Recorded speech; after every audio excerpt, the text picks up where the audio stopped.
Hallo, du wundervoller Mensch. Ich freue mich sehr, dass du hier bist. Du kommst direkt in mein Atelier und erlebst, wie ich ein neues Gemälde anfange. Ich heiße Elena Büchel.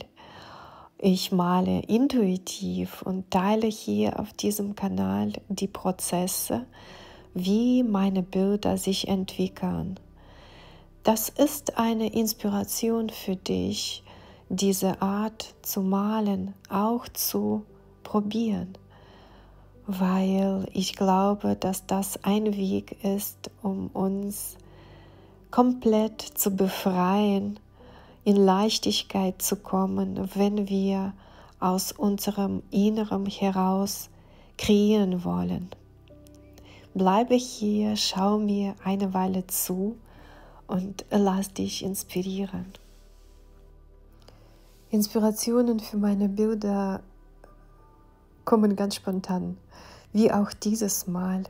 Ich habe meine Leinwand aufgehangen, habe mich hingesetzt und überlegt, wie möchte ich anfangen. Und dann habe ich YouTube aufgemacht und gesehen, dass meine Community auf 15.000 wundervolle Menschen angewachsen ist. Und das hat mich so sehr mit Dankbarkeit gefüllt, dass ich einen ganz spontanen Impuls hatte, um das zum Ausdruck zu bringen. Und dann habe ich diese 15.000 Herzen gemalt und Danke an euch alle geschickt. Und das war also der Auftakt, die neue Inspiration, was ich da jetzt gemacht habe, um das neue Gemälde anzufangen. Du siehst, was ich da jetzt mache. Es ist ein trockener Pinsel. Meine Leinwand ist jetzt feucht. Ich habe mit Händen gearbeitet und die Farbe mit Kleister vermischt. Die Farbe, das waren die Kreiden und die wurden feucht durch Gemisch mit dem Kleister und dann konnte ich das wunderbar verteilen. Und zum Schluss habe ich noch mit den Fingernägeln die Spuren reingekratzt und jetzt mit dem Pinsel ein wenig das Ganze beruhigt. Und jetzt der nächste Impuls, diese Zeitung. Ich wollte noch Zeitungsstückchen da hineinbringen. Und da meine Leinwand noch feucht ist, lassen sie sich ganz einfach hineinkleben.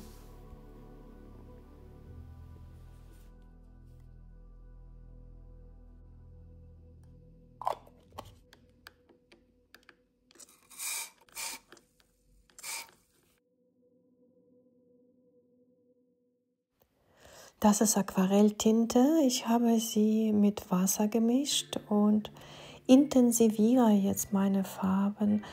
Die Leinwand ist mittlerweile trocken.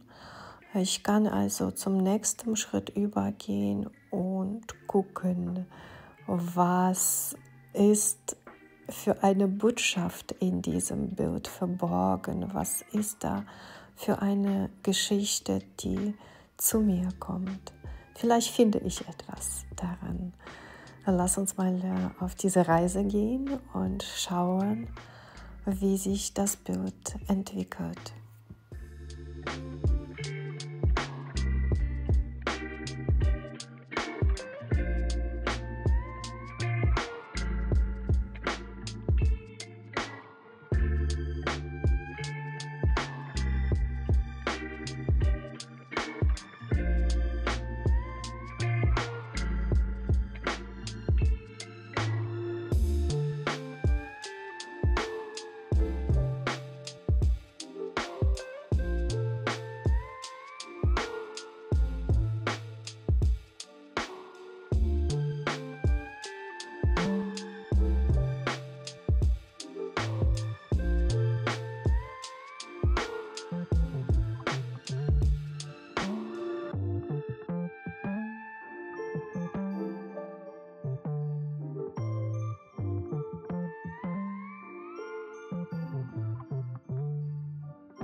Solange du mir zuschaust, möchte ich mit dir ein paar Impulse teilen, Impulse zum Nachdenken, um vielleicht deine Ängste zu überwinden.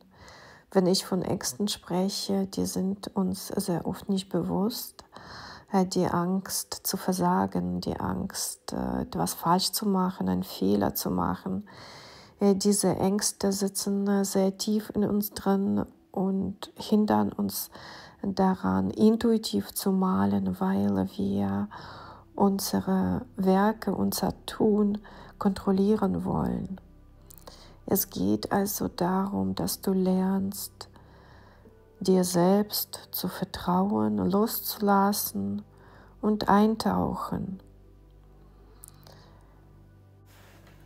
Oft stehen wir nämlich vor einer leeren Leinwand und erwarten, dass sofort etwas Schönes entsteht. Wir wünschen uns Kontrolle, ein klares Ergebnis. Doch genau das kann uns blockieren. Intuitives Malen bedeutet, diesen Druck loszulassen. Es ist manchmal leichter gesagt als getan. Wie gelingt das? Mein erster Tipp: Erlaube dir nicht zu wissen. Beginne ohne Plan, so wie ich das mache. Wähle eine Farbe, die dich anspricht, und setze einen ersten Pinselstrich, ohne nachzudenken. Führe deinen Pinsel über die Leinwand und beobachte, welche Spuren der hinterlässt. Lass dich überraschen, was daraus entsteht. Kunst ist kein Ziel, sondern eine Reise. Der nächste Tipp: Spüre in dich hinein und beobachte deine Gefühle, statt zu bewerten. Deine innere Stimme wird vielleicht sagen: Das sieht nicht gut aus. Oder das sieht aus, als ob das ein Kind gemalt hat. Oder Mist, ich habe einen Fehler gemacht. Doch statt zu urteilen, frage dich: Wie fühlt es sich an? Wie fühlt es sich an, wenn du malst? Wenn du diese Gedanken loslässt? Wie wird das sich für dich anfühlen, wenn du dich wirklich in deine Kindheit zurückversetzt und lernst zu spielen und zu genießen das, was du machst? Wenn du die kontrollierende Rolle gegen eine experimentierende Rolle tauschst. Du spielst also und entdeckst etwas Neues. Der Druck wird sich auflösen. Erlaube dir, dich auf diesen Moment einzulassen. Der nächste Tipp: Spiele mit dem Unbekannten. Probiere neue Techniken aus. Mische die Farben direkt auf der Leinwand. Arbeite mit deinen Fingern. Sprühe Wasser auf die Farbe und beobachte, was passiert. Wie ein Kind, das die Welt zum ersten Mal entdeckt, neugierig und ohne Angst vor Fehlern. Der nächste Tipp: Vertraue dem Prozess. Jedes Bild hat Phasen, in denen du zweifelst. Ich kenne das auch. Doch wenn du weitermachst, verändert sich das Ganze. Manchmal entstehen aus vermeintlichen Fehlern die schönsten Überraschungen. Kunst zeigt sich nicht sofort, sie entfaltet sich, wenn du dran bleibst. Male, um zu fühlen, nicht um zu gefallen. Das größte Geschenk des intuitiven Malens ist nicht das fertige Bild, sondern der Weg dorthin. Male, weil es dich befreit, weil es dich lebendig fühlen lässt, weil es deine Sprache ist, ohne Worte. Lass deine Erwartungen los und entdecke, was passiert, wenn du dich einfach traust.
Das ist meine nächste Idee. Was habe ich also vor? Ich möchte eine Art Nest dahin sprühen, beziehungsweise es ist bereits da. Ich möchte das nur betonen, was da ist, und das mit Sprühfarben. Und dann habe ich mir überlegt, was lege ich dahin, dass ich es aus einer Art Schablone nutzen kann. Und erst habe ich an einen Kordelband gedacht, aber das mit dem Kordel hat nicht funktioniert, weil das so gedreht war und wurde nicht so aufliegen, wie ich das gebraucht habe. Und dann habe ich diese Schnürsenkel gefunden, was mein Mann gar nicht erfreut hat, aber es hat funktioniert. Mit den Schnürsenkeln war das wunderbar. Die haben sich genau dorthin gelegt, wo ich sie gebraucht habe. Und dann könnte ich sprühen.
So, ihr Lieben, mein Bild ist fertig. Wow, ich muss sagen, das ist ziemlich komplex und ich glaube, das ist eine sehr starke Aussage, die unfassbar treffend gerade ist. Ich hatte Ideen dazu oder ich habe Ideen dazu, so auf Anhieb, was ich hier sehe. Also da ist ein Küken, dieses Küken sitzt in einem Nest. Und das Nest wiederum befindet sich, es scheint so, als ob das entwachsen würde aus dieser Person, die hier unterhalb des Ganzen sich befindet. Die Person hat geschlossene Augen und scheint in sich zu ruhen. Also da ist die Stille und aus dieser Stille wird das Ganze geboren. Und das hier ist für mich ein Symbol für etwas, für den Wachstum, für eine Veränderung und auch für etwas sehr Wertvolles, was da gerade heranwächst. Und das ist bereits da. Also das kann eine Erkenntnis sein oder eine Fähigkeit, ein Talent, das bereits da ist und es sehr, sehr wertvoll ist. Und das andere Ei, das noch unten im Nest liegt, das könnte eine neue Idee sein, vielleicht etwas noch, was nicht so ganz greifbar ist, aber heranreift. Und die Brücke, hier ist auch eine Brücke. Diese Brücke scheint, entweder verbindet das zwei Ufern oder eine Schlucht. Da scheinen auch zwei Berge zu sein. Diese Brücke könnte darauf hindeuten, dass es um die Verbindung geht zwischen innerer und äußerer Welt, vielleicht zwischen Verstand und Intuition. Und die Federn, die hier rumfliegen, würden für mich so auch auf Anhieb bedeuten, dass es um Leichtigkeit geht. All das, was da gerade heranwächst, dass das leicht sein darf. Also im Großen und Ganzen liebe ich das Bild, möchte aber euch fragen, was seht ihr hier? Was empfindet ihr, wenn ihr das Bild anschaut? Welche Gedanken kommen da auf? Das würde mich sehr interessieren. Ich freue mich riesig auf eure Kommentare. Wenn dir das Bild gefällt, dann hinterlasse mir bitte ein Like. Ich werde mich da drauf sehr freuen. Und jetzt möchte ich noch übergehen zu einem Kommentar bzw. zu einem Brief, das ich bekommen habe und das ich gerne beantworten möchte, weil ich glaube, dass das für viele von euch vielleicht Relevanz hat. Eine Frau schrieb mir und fragte, was ich mache, wenn ich auf Tapete arbeite und Collagen erstelle und die Tapete sich wählt. Ich zeige dir, wie das bei mir ist. Die ist an der Wand gepinnt. Hier sind viele Nadeln, sind mindestens 1, 2, 3, 4, 5, 6 im Moment. Also hier sind 6, manchmal sind das auch 8, aber die liegt nicht auf. Also die ist so ein wenig gewählt, du siehst es. Was mache ich dann? Als erstes pinne ich sie an den Stellen, die sich so vorwölben. Dann mache ich das nicht am Rand, sondern mehr irgendwo in meinem Motiv drin, damit diese ganzen Löcher nicht zu sehr sichtbar sind. Ich versetze die Nadeln auch immer wieder. Dann kannst du Folgendes machen, wenn du fertig bist und möchtest das Bild ganz gerade haben. Schau, das hier ist eine Hartfaserplatte. Diese Platten benutze ich, wenn ich die Bilder verkaufe, die auf Tapete gemalt sind. Dann werden die Bilder auf solchen Platten befestigt. Hinten kommen 2 Haken zum Aufhängen und das Ganze verschickt. Ist auch dann bereit zum Aufhängen. Wenn dein Bild also gewählt ist, kannst du Folgendes machen. Du kannst das auf eine gerade Fläche legen, zum Beispiel auf den Boden. Das mache ich jetzt. Und dann kommt diese Platte da drauf und dann musst du die noch zusätzlich beschweren. Du kannst zum Beispiel noch Bücher da drauf stapeln oder sonst etwas Schweres. Es ist dir überlassen, was du drauf stellst. Hauptsache, da ist etwas, was richtig gut Gewicht gibt und unter diesem Gewicht wird dein Bild gerade. Lass das auch bitte einige Tage so liegen, damit das Bild die Zeit hat, um da nachzugeben, zu arbeiten und eine neue Form oder sich an eine neue Form zu gewöhnen. So, ihr Lieben, es gab noch eine Frage, die vielleicht auch Relevanz hat für euch alle oder für einige von euch, die auf Tapeten malen. Dass die Tapete, wenn sie nass wird, wenn man mit Collagen arbeitet, dass sie reißt. Das heißt, dass sie schwerer wird, wenn sie an der Wand hält. Klar, durch Kleister und Feuchtigkeit dehnt sie sich aus. Sie wird dann auch größer und dann zieht sie das Gewicht nach unten, ne, Erdanziehungskraft, und dann kann es passieren, wenn an äußeren Ecken oben die Pinnnadeln stecken, dass diese an den Ecken die Tapete reißt und auf den Boden fällt, oder sie springen aus der Wand und die fällt auf den Boden. Was kann man dann tun? Also, als erstes, das ist mir ein paar Mal auch passiert, dass meine Tapete sehr schwer geworden ist. Ich versetze dann die Nadeln. Ich tue die dann nicht mehr außen, sondern irgendwo in der Mitte. Benutze bis 8 Nadeln, dass meine Tapete gut fixiert ist, und ich entferne überflüssigen Kleister mit einem Lappen zum Beispiel, so dass die Tapete dadurch etwas leichter wird. Das erleichtert dir auch den Prozess und macht dir nicht so viele Schwierigkeiten. Also ich komme damit sehr gut klar, und wie gesagt, ich empfehle weiterarbeiten mit Tapete. Es ist ein sehr dankbares Material, sehr robustes Material, das nimmt uns die Hemmung anzufangen und eine teure Leinwand zu versauern. Das blockiert schon direkt am Anfang, und deswegen nutzt Tapete. Natürlich muss man sich dann anpassen, dass es anders arbeiten, aber wenn man sich daran gewöhnt, dann merkt man, dass das wirklich sehr gutes Material ist. Ich hoffe, ich habe alle Fragen beantwortet. Freue mich wieder auf eure Zuschriften, auf eure